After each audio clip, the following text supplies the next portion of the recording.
In this video, we have the Pro2 DK10 short wheelbase. We are going to do some steering upgrades to it. So we have not only the aluminum servo mount set to make sure that the servo's mounted up nice and strong. We have the aluminum steering set. So we're going to this is the actual linkage for the steering itself to help reduce slop there. And then while we're at it, right there, the aluminum front and bulkhead in order to make sure nice strong front end to this vehicle, precise steering, all those in the upgrade today. If you're new to the channel, welcome. My name is Troy. This is Roadside RC. You'll tend to find me bashing and crawling and drifting and racing, plus doing all sorts of product review videos and how-tos. And I have a whole group of members that have joined the Roadside RC community. You'll see all their names pop up here. If this video ends up being helpful for you, maybe you consider being a member. Let's get into this upgrade by getting the body off and start to look at what all we're going to have to dig into for that servo mount at first. The servo mounts themselves should be pretty simple. We're going to come in and take these two screws out of the bottom here, and that should allow the servo mounts and the servo to come up. And while we're here, I'm going to go ahead and just remove this part of this linkage as well, because we're going to have to do that for that other... We're going to have done this for the other linkage that we're changing anyway, so that makes this a much easier process. As I loosen up these screws and remove them, we just got to pay attention to the angle, like in the direction that the mount is going. And then here we have the new part. We can compare it up versus the old part. You can see much slimmer design overall, but made out of that aluminum so that it's going to be lightweight and strong, and make sure that servo is held in there very tightly.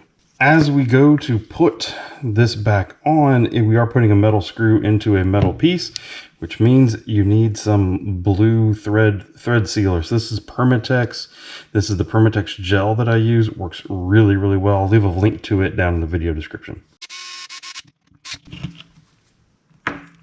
Now let me be clear that while you're doing this is an awesome time to be able to replace that servo. I'm not planning on racing this vehicle, and so I'm just at this point kind of waiting on this stock servo just to die before I go and actually fully replace it. But if you're there and you're kind of nervous about diving into this whole upgrade, it might be a great time to go ahead and put a servo in it.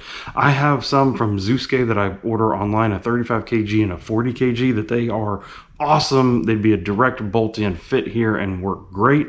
I'll leave a link to those down in the video description. Now we have both of these mounts on, of course, looking great, and they will fit in there just beautifully. But I'm not going to go ahead and actually put it back in the chassis quite yet, because we're going to go ahead and start working on these other steering components that we have up here in the front.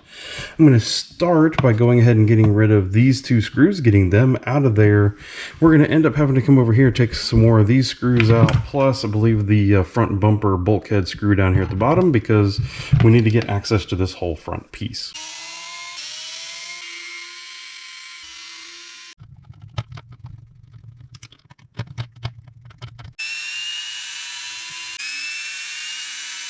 Now with those screws out, we took the front bumper off, we took the 4 screws out of the bottom here that go in, and we took these 2 screws out. Now with all of that loose, we can take this whole front assembly out, and then we have everything that we need here. We're going to be replacing this front bulkhead with aluminum and these 2 steering arms with aluminum as well. So we now have access to everything that we need. Let's start with these 2 steering arms. It looks like we have 1, 2, 3, 4 screws to get them all off. We just need to pay attention to the order and everything as we put them all back together.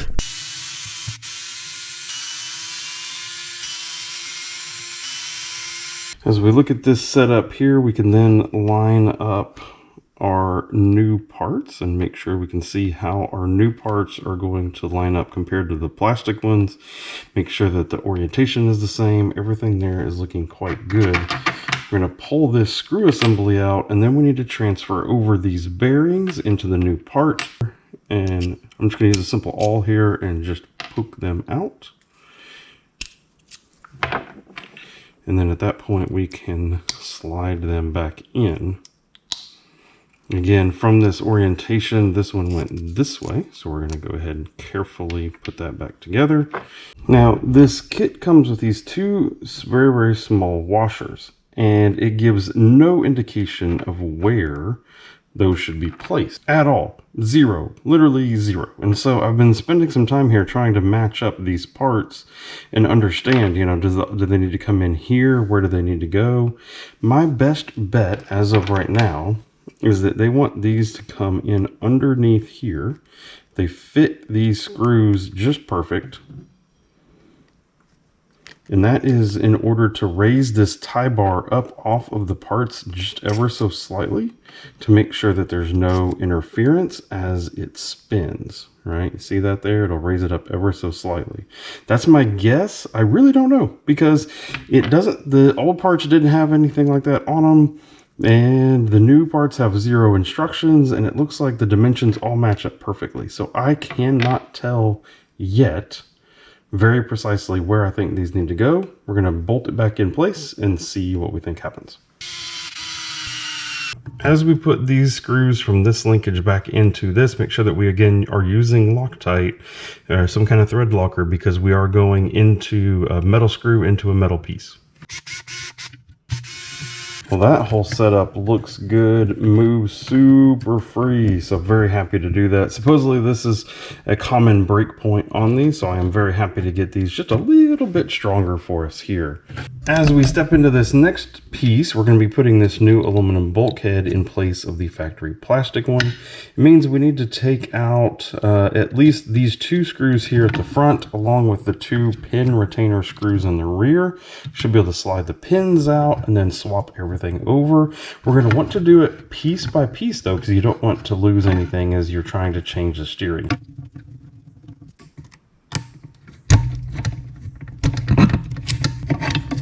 As an example, we can now pull that off. We can push this back through on this side. And go ahead and put this screw right back in. Okay, and we can do the same thing on the other side.